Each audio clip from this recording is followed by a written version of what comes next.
Hello everyone, welcome back to study central. तो चलिए start करते हैं हमारे ऑर्गेनाइजिंग चैप्टर का नेक्स्ट टॉपिक। वो है डेलीगेशन ऑफ अथॉरिटी। बहुत ही सिंपल चैप्टर, बहुत ही सिंपल टॉपिक है। आपको बहुत ही इजीली अंडरस्टैंडेबल वे समझ में आ जाएगा। अभी तक आपने जो भी वीडियोस या टॉपिक्स कवर किए हैं इस चैप्टर के, उसका लिंक मैंने डिस्क्रिप्शन में दे दिया है। आप जाके rest of the videos complete कर सकते हैं। हम लोग कंप्लीट करते हैं नेक्स्ट ऑफ द चैप्टर। देखते हैं, बात करते हैं अब डेलीगेशन ऑफ अथॉरिटी की। एक सिंपल कहानी से मैं आपको समझाती हूँ। अगर एक सबऑर्डिनेट या सुपीरियर सारे काम अपने साथ ही करे, सारे चीजें, सारे डिसीजन मिले, सारे काम खुद से करे, तो वो इतना सब कुछ एक साथ मैनेज करना इजी पॉसिबल भी नहीं हो सकता।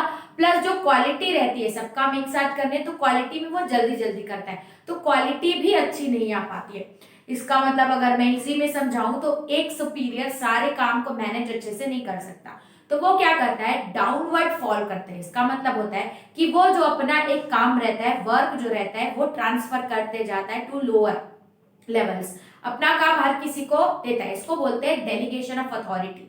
अब आप बोलेंगे डेलीगेट मतलब लोअर लेवल में अपना काम को पास करना, ताकि वो और भी इंपॉर्टेंट मैटर्स पे काम कर सके। अब आप बोलेंगे कि डेलीगेशन ऑफ अथॉरिटी क्या होता है। अथॉरिटी मतलब होता है राइट। अगर मैं अपना काम किसी दूसरे को दे रही हूँ, मतलब मैं उसको पूरा राइट दे रही हूँ कि वो काम कंप्लीट करे। उसको करने के लिए जो भी पॉसिबल चीजें लगती है, वो उसके पास वो राइट है कि वो सारी चीजें वो कर सकता है। इसको बोलते हैं डेलीगेशन ऑफ अथॉरिटी। बहुत सारी कंपनीज में ऐसा होता है कि सुपीरियर्स के पास बहुत सारे काम होने के कारण अपना half of the work, partial work, वो लोग डाउनवर्ड ट्रांसफर कर देते हैं टू लोअर लेवल, और वो लोग वो काम को कंप्लीट करते हैं। काम देने, वर्क को डेलीगेट करने के साथ साथ वो कुछ अथॉरिटी भी डेलीगेट करता है। इसका मतलब उनको राइट भी देता है टू कंप्लीट दैट वर्क। तो चलिए देखते हैं अब ये थ्योरेटिकल में क्या बोलता है।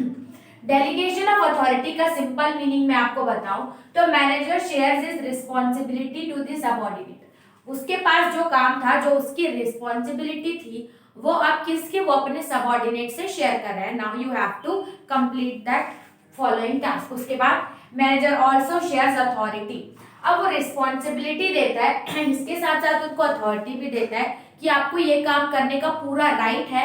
What ever you need just do that. जितना काम जो भी लगता है वो करो, आपके पास फुल राइट है, मतलब होता है अथॉरिटी। फिर आता है मैनेजर्स क्रिएट अकाउंटेबिलिटी। अकाउंटेबिलिटी का मतलब कि मैंने वो काम दिया आपको और बोला कि आप 6 बजे तक वो कंप्लीट करके दो, और अगर नहीं कर पाए मतलब you will be answerable, you will be liable to that what happened. मतलब इसमें आंसरेबिलिटी भी आ जाती है। तो देखा जाए कि डेलीगेशन ऑफ अथॉरिटी मतलब काम करने में क्या क्या आता है। एक तो वो रिस्पॉन्सिबिलिटी देता है, प्लस वो राइट भी देता है। इसके साथ साथ वो बोलता है कि मैं आपको अकाउंटेबल भी ठहरा सकता हूँ if found the task incomplete. उसके बाद अगर मैं आपको डेफिनेशन बताऊं तो ये थोड़ी कॉम्प्लिकेटेड है। अगर आप बुक्स में देखेंगे या अपना समझ के भी लिखेंगे तो वो बहुत ही इजी होगा, और बुक्स में बहुत ही ज्यादा इजी डेफिनेशन दी हुई है। आप उसको एक्सप्लेनेशन वाली डेफिनेशन को फॉलो कर सकते हैं। अगर मैं ये समझाऊं तो is a process of entrusting responsibility, मतलब अपना रिस्पॉन्सिबिलिटी किसी दूसरे को देना, and authority to subordinate. Responsibility और राइट आप किसको दे रहे हो, सबऑर्डिनेट, एंड क्रिएटिंग अकाउंटेबिलिटी। आप ये दोनों राइट दिए, और अगर ये दोनों राइट देने के बाद भी टास्क इनकम्प्लीट रहा तो आप उसको अकाउंटेबल भी ठहराओगे, मतलब creating accountability on those employ who are entrusted responsibility and authority. जिनको मैंने रिस्पॉन्सिबिलिटी एंड अथॉरिटी दी और वो टास्क कंप्लीट नहीं हुआ, तो मैं उनको अकाउंटेबिलिटी भी उनको दे सकती हूँ। ठीक है, ये डेफिनेशन थी डेलीगेशन की। उसके बाद अब हमने पढ़ना है जो नेक्स्ट टॉपिक है इसका, वो है principle of absoluteness of accountability. ये बोलता है कि जब एक सबऑर्डिनेट या सुपीरियर अपने वर्क को डेलीगेट करता है, मतलब टू लोअर लिमिट में पास करता है, तो मैंने आपको बताया था कि वो रिस्पॉन्सिबिलिटी देता है कि आपको ये टास्क कंप्लीट करना है।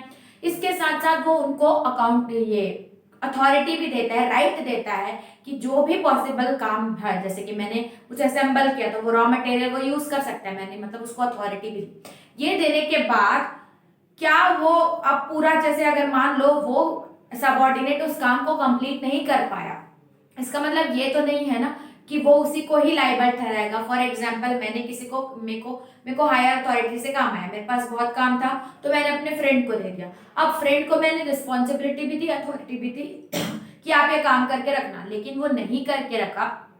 उसके बाद क्या हुआ, वो बोला मुझसे नहीं हो पाया, मैंने उसको अकाउंटेबल ठहराया। लेकिन अगर मीन्स में देखूं तो अकाउंटेबल कौन होंगी, मेरे को तो हायर लेवल क्वेश्चन करेगा ना। इसका मतलब ये बोला जा रहा है कि एक सुपीरियर एक टाइम पे रिस्पॉन्सिबिलिटी डेलीगेट कर सकता है, अथॉरिटी डेलीगेट कर सकता है, लेकिन अगर वो काम कंप्लीट नहीं रहा तो अकाउंटेबल वो सुपीरियर ही कहलाएगा। He should be accountable, should be liable for the work incomplete. Incomplete अगर वर्क है तो वो जो सुपीरियर है उसको ही पॉइंट आउट करेंगे।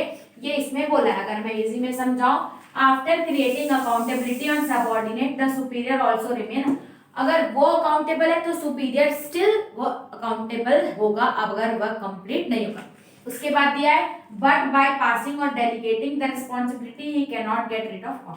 अगर वो अथॉरिटी भी दे दे, रिस्पॉन्सिबिलिटी भी पास कर दे, लेकिन अकाउंटेबिलिटी लास्ट में उसकी आएगी क्योंकि वो उसका काम। तो ये हमने डिस्कस किया अबाउट डेलीगेशन ऑफ अथॉरिटी।